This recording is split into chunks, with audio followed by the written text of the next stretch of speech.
This is The Metro on 1019 WDET, Detroit Public Radio.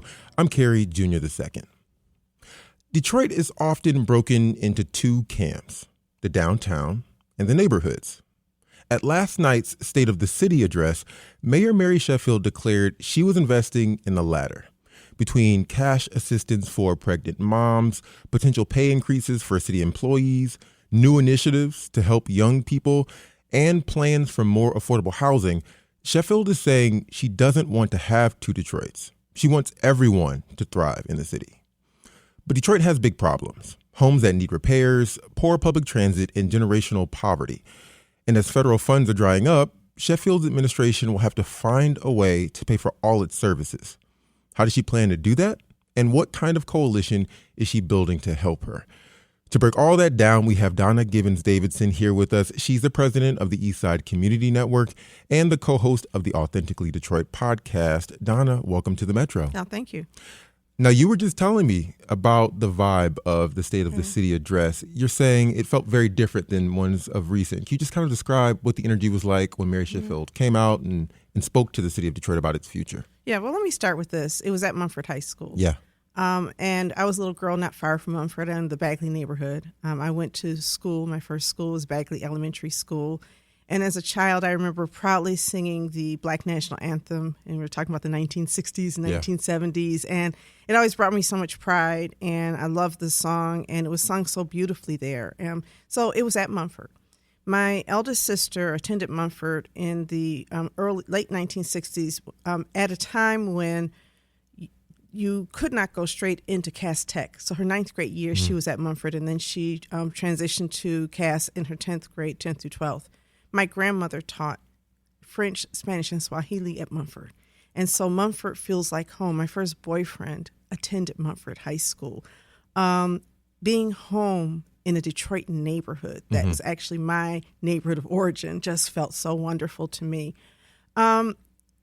It was, gospel music was playing, so, I had to wait a minute, I'm not in church, this is good, but it felt very Detroit. And I think that was intentional. I think it intentionally was setting the stage. This is our Detroit culture. You don't have to change the culture of a city to redevelop a city. Imagine trying to take country music out of Nashville because we've decided we have to redevelop this space. You have the ability to hold on to who we are as a culture and make that the point of attraction to our city. And I think she did that. It wasn't very far into her speech where she said, hey, we're at Mumford High School on Detroit's West Side because I want you to know that my initiatives are about to focus on neighborhoods. And she outlined a number of initiatives for the neighborhoods as well. I want to say, as I just said there, she wants to focus on the neighborhoods. Right. We talked about the Mumford High School. I want to play a clip, though, about her discussing her choice of venue at the speech. Okay, great. Tonight, I am speaking to you from what I consider to be the heart of this great city, our neighborhoods. I chose the famed and historic Mumford High School because it is a neighborhood school that has been a pillar of this community in Northwest Detroit. In many ways, Mumford's story mirrors Detroit's, the highs of prominence and the lows of decline, but both are in a state of resurgence, with its best days still ahead. And there's a parallel she drew right there between Mumford, between Detroit. What does that say to you and what she's trying to do with her first tenure here as mayor? I'd like to talk about the Detroit City Charter because I think that it's important for us to understand what the Detroit City Charter is and does. The Detroit City Charter sets out to establish Detroit as the government as responsible for taking care of its people. That's not an idea. That is actually a mandate in the charter. And people in Detroit mostly live inside of neighborhoods. Very few Detroiters live downtown, regardless of how we feel about it. So downtown is a place we may shop and recreate, and a few people live there. And of late, the people who live in the greater downtown area are people who are wealthier and whiter than the rest of Detroit. And so we're making choices in how we invest our money. And some people would say that the extreme focus on downtown development at the expense of many neighborhoods is a form of wealth extraction, taking money, tax money from people who live inside these neighborhoods and redirecting it to a place that we have decided is the epicenter of our growth. What she is saying is that those dollars are going to remain inside of those neighborhoods. It's not as though we don't have tax dollars. And it's not as though our city government, even before ARPA, was not spending tax dollars, housing dollars, dollars for economic development, dollars for so many things around infrastructure development have been spent downtown. I think what I'm hearing is there's going to be a more equitable split between what we've done in the recent past and what we've done historically. And I'm not new to the community development industry. I've been actually working in nonprofits since the 1980s. I just celebrated my 40th anniversary doing this kind of work. And so I've seen the ups and downs, the highs and lows, and I've seen mayors really struggle to figure out, how do I balance this? And I'm seeing Mary Sheffield come out on the side of, I'm going to be intentional about balancing the interest of attracting capital, but also retaining people and then attracting people back to the city. Is this the natural next step, considering where Detroit's been over the last decade? I mean, services weren't working. Those had to be turned on. And in many ways, that's a service to the residents of the city of Detroit. And now we're talking about the fact that there's increased development in the city, largely observed in the downtown areas or concentrated in the downtown areas, and wanting to now be more intentional about development and investment in the neighborhoods. Is this like the natural next step after the first phase? We should not act as though the wealth extraction that took place that caused emergency management and bankruptcy were natural. They are part of a long continuum of the way that Black people have been treated in this nation, okay? We have public policy that determines things like how much revenue sharing goes into cities. Where does corporate money go, and how is corporate money rewarded for leaving the city? At a federal level, how do things happen? When you see cities become Black or become poor, that's not an accident, and that's not a function of Black civic lack of responsibility. It is all driven by public policy. And if we understand the public policy foundations for what's happening inside of our community, then we can have public policy solutions. When I was visiting New Orleans a couple years ago, and people were trying to compare the loss of housing in New Orleans to the loss of housing in Detroit. And some Detroiters said, well, listen, what happened in Detroit was not a matter of, it was not a natural disaster. It was a matter of public policy. It was it was public policy that caused this. And the people in New Orleans said, wait a minute, it was public policy that caused Katrina too. Katrina was caused by a lack of investment in the things that would have stopped it. And the same thing in Detroit. The mortgage foreclosures, the predatory lending that took place was a public policy thing that said you can have these kind of mortgages that extort people and take away their housing. The tax foreclosure policy, tax foreclosure policy is a clear example of public policy that deprives a public purse. And the other thing I want to point out is as Detroit got poorer, there were people who became rich at the expense of Detroiters. It's not as though that money evaporated. It went into people's pockets. So then what are you saying then is Sheffield doing that kind of responds to what you're just outlining here? What does that mean for Sheffield's moment as mayor? She presented a budget to City Council that created a living wage for every single full-time employee of the city of Detroit. She reinvested in bus lines, not the Q line, in bus lines. She reinvested in buses and also in the wages of bus drivers that take them over and above a living wage to make them equal to what's in the suburbs. She has said we're going to build 1,000 homes inside of neighborhoods. We can look at all of the housing that has been built under the previous administration and acknowledge the fact that there is a public policy of the city of Detroit that said we're not building single-family houses in neighborhoods. It's not an accident developers weren't there. You weren't allowed to use public funds for that purpose, and she's saying you can. She has decided to take 100% of the sale of commercial property and put that in the Affordable Housing Trust Fund. Those are public policy decisions to say we're not going to take that money and put it into attracting more people downtown. We're going to put it into the neighborhoods. And as you look at that and you look at the fact that how we're doing our recreation, the fact that we are now providing free bus service to every single public school student in the city of Detroit. Wow, look at that. And then we're saying to the schools, take those funds and reinvest those funds back into after-school programs. Those are decisions every mayor can make, and they're choices. And that means there's going to be less money for some of the things that we have counted on happening in our greater downtown area. We are redirecting our focus. That's an interesting way to end that right there. You said that means that we might see a change in the way that investment is done downtown, and people might We'll see how people respond to that.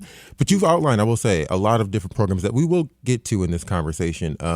But on top of that, she also talked about cash for pregnant moms. She talked about more streetlights in neighborhoods, as you just said, bus rides for students, all of these things. What are you hearing residents of Detroit say is most important for them? What are they most excited about with Sheffield's tenure? You may know that I'm actually still serving on the transition team. I co-chaired the housing development and planning department. You may know that my organization also assisted with the surveys. And I talk to people all the time. I have a podcast and I'm just a talker and a listener. Sure. This is what people want to hear. There is just a mood of elation. People are really excited about the changes they're hearing. I want to point out one thing, though, because I think it's important for people to know that there is such a thing called a Downtown Development Authority that captures every single new property tax dollar downtown, and those dollars can only be spent downtown. Even without the rest of our general fund being spent downtown, last year the Downtown Development Authority captured $70 million that can only be spent downtown. Downtown does not need help from the general fund. The idea that we would take additional dollars and put them downtown, where we're already allowing these dollars to be captured in an instrument that by state law says you can't spend it in neighborhoods. No matter how rich downtown gets, that wealth cannot be redistributed to neighborhoods unless the structure of the Downtown Development Authority changes. So I'm saying that to say downtown is not going to be poor. What it means is that we're going to share and spread some of the wealth that we've been developing into our neighborhoods as long as we have it. You're listening to The Metro on 101.9 WDET, Detroit Public Radio. I'm Carrie Jr. II. My guest is Donna Givens-Davidson. She's the president of the Eastside Community Network. We're discussing last night's State of the City address and the kinds of investments Mayor Mary Sheffield wants to make in Detroit's neighborhood. So Donna, housing, as you've already said, was a pretty big plank of last night's conversation. Detroit needs stable housing, but it already has a big housing stock. It just has a lot of homes that need repairs. It also has a lot of homes that need repairs. She's doing things to try to build more housing.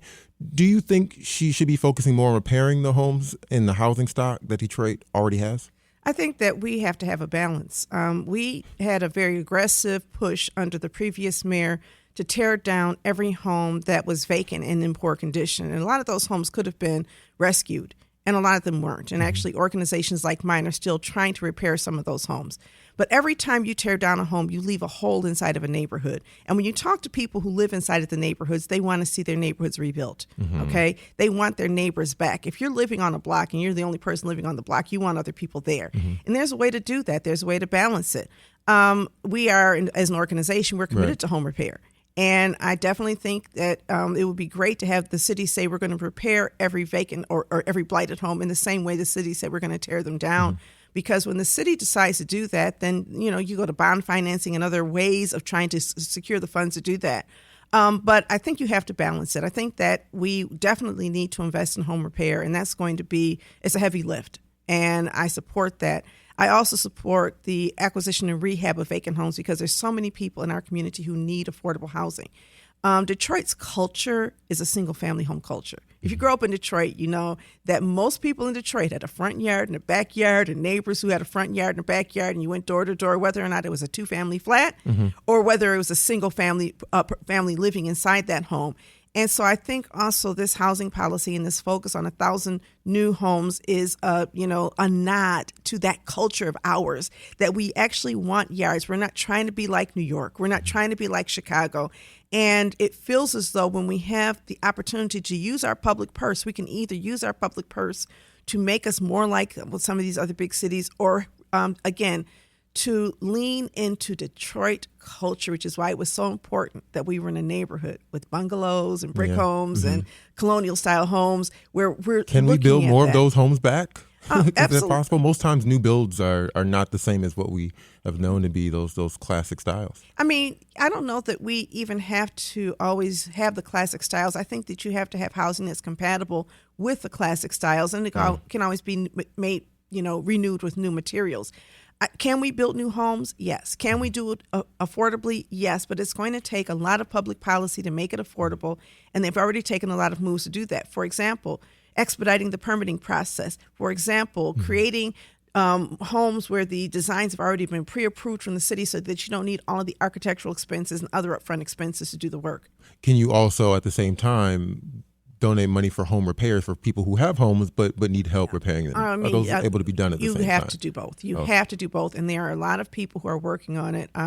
My organization is one of many that is participating in the Detroit Home Repair Fund. I know that there's money that's being set aside from various funds, and she, even as city council member, always increased funds for home repair. So I'm not sure exactly how that budget is going to play out. I think that's something we're going to have to keep pushing for on the community side on behalf of our residents, because yes, every resident who lives in a home really does deserve to live in a home that is habitable. She said something yesterday that was so exciting. She said something that housing is a human right, and that just made my heart soar, because it absolutely is. Living in safe and decent housing is a human right. You would not want any human being that you loved, any human being that you cared about, to live in anything less. And to have a mayor of the city declared a human right is really, really remarkable. Now, I want to move on to some of the other initiatives that she announced, because we got a little less than 10 minutes. So I want to get to some other things. Mayor Sheffield also opened a new Office of Youth Affairs, which is supposed to be a connection point between Detroit schools and other city services. What kind of things do you think this office will accomplish, on top of what you've already mentioned about the buses and schools and all the other kind of associative things? I mean, I just absolutely love it. And the people, Dr. Chanel Hampton and Jerron Howard, are long-term people who worked in this space doing brilliant work inside of schools and inside of the community. The city doesn't control schools, but the city can decide how it's going to invest inside of a school building. And so I think we're going to see more services inside of schools, more recreation, more health, more job training for parents inside of our schools, so that we're using the schools as a natural point of connection for people inside of the community. And it's absolutely beautiful. We've got to look at what happens in the summer. She touched on that. We need more recreation programs. We know that when you invest in young people, they're less likely to get in trouble. There's so much research. And again, I've been at this for so long. There was a time when public policy people said, let's look at out of school time as a time when you're either investing in young people or they're getting in trouble. And so I think being very intentional about that and saying, how do we, shepherd our resources differently to meet their needs, is something that I'm hearing. I think it's important to also understand that philanthropy has a role. It's not going to all be on the public dime, but helping to redirect philanthropy into those spaces as a partner in some of that is important. There's organizations like mine. We already have a teen center. We already work with schools. And so how do you really connect us to a citywide intentional effort, as opposed to having us sort of do it on our own? Yeah. I mean, it sounds like, too, having the opportunity for young people to do things outside of school and have a place to go, it's really important. I mean, we were just talking about, or had a segment on our show yesterday about the curfew fines that the city issued in order to keep kids from doing things they shouldn't be doing. And so hearing that policy is an interesting way to move forward on that issue. I also want to talk about something she didn't really mention much, which is generating revenue. I'm really just wondering if she has a plan to work with state and regional actors in order to attract kind of more investment in the city and generate that, because there's a lot of programs she laid out, and the stuff is going to cost money to keep them going. It's nice early on to have all this going, but in terms, 5-10 years down the road, how can this still be sustainable? Well, I think, again, we're going to have to, at one point, just have a look at the Downtown Development Authority and whether or not the Downtown Development Authority is restructured so that it no longer is able to capture as much money from the property taxes. That's one question that I have. The mayor has not actually taken that on, but I have, right, over the past few years. She did talk about an entertainment tax, a ticket tax, new ways of doing that. Most downtowns have that, and those ticket taxes or downtown taxes can help offset property taxes. The most important thing for the city to do is to grow its population of individuals and businesses and retain businesses, and she has laid out plans for that. I really loved the idea of stay, return, or move to Detroit. Right. In other words, we want to be a place that keeps people here. Our last mayor did not really focus on keeping people here in the same way with the intentional policy. Just stay, don't leave the city of Detroit. And we saw our neighborhoods emptying out even as downtown was growing in a lot of instances. So trying to keep people here is important. Return is important. A lot of people go to college and never come back. And that's been going on since I was a child, and that was a long time ago, right? Yeah. I remember when Dennis Archer became mayor and people who were my generation started coming back to Detroit because they had hope. Part of what the city has to do is create this hope that there's a place for me here. Even without specific policies, you can give this idea that I'm wanted, I'm valued. And so we've had efforts to bring people back to Detroit. The city's put down these things, but it's always been bringing in, sort of elites. How do we get people who are teenagers who are going to college to think, I'm going to come back to my city? And I've asked them, actually, the past few years, as we've graduated teenagers, what would make you come back? And a lot of what she talked about was really reflected in what I'm hearing from young people about what makes this a desirable place to live. So I think, growing the population, I think coming up with ways to tap into our investments through an entertainment tax that's really restricted to downtown properties, like the Illich's, the Little Caesars Arena, which was built on a public dime. Yeah. We need that. We're going to look at, I think she's looking at those, but I don't know that she's ready to announce them. We've got to wrap up really quickly, but I just want to know, Mayor Mary Sheffield has a lot of ambitious goals here. Solid public transit, new jobs, bringing people back. Do you think she's on the path in like 30 seconds or so? Do you think she's on the path to getting those things and accomplishing those goals for Detroit? The first thing you have to do is cast a big vision. If you don't cast a big vision, then nothing gets accomplished. Every mayor casts a vision. And I think that Mike Duggan was very successful at achieving the things that were in his vision. And we have to give equal weight to what she's saying. And the other thing you have to understand is City Council is really excited and behind what she said. And so there are a lot of people who want this plan to work, including me. And I think it is not just the mayor's responsibility. It is our collective responsibility to make these visions happen. So I'm excited. I believe a lot of people are. And now is time to do the work. All right, we will keep tabs and see how Mayor Mary Sheffield and her administration put that work in. Donna Givens-Davidson, president of the Eastside Community Network, also part of Mayor Mary Sheffield's transition team. Thank you so much for joining us on the Metro this morning. All right, thanks for having me.